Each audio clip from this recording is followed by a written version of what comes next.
It's a really good question. I'm not a fan of keeping them in a bedroom.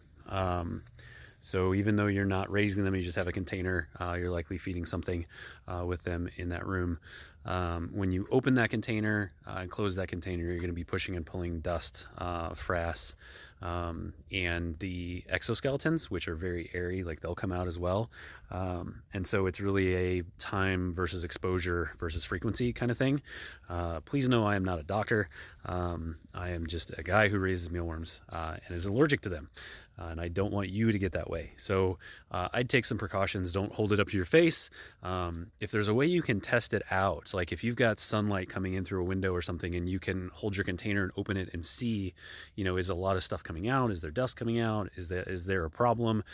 Get some data on it just to kind of see what's going on. And then I would recommend taking it outside every so often and letting the exoskeletons kind of air out or blow them out to make sure you don't get them in your face.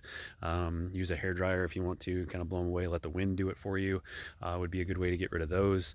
But just be mindful of how you're handling them.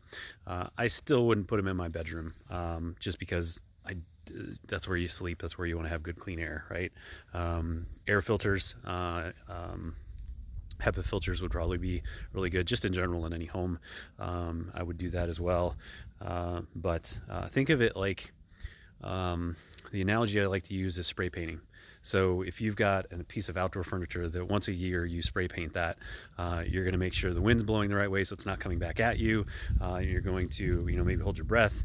Invariably, you're going to smell a little bit, right? You're going to get some of that. If you do that once a year, probably not the end of the world. If you do that once a day, that's going to get you much faster, right? So just be mindful of what you're doing and do some testing, like I mentioned. See how much of that dust you're actually kind of putting into the air. Move slowly and purposefully with the container once it's open. Don't go rooting around or shaking things around.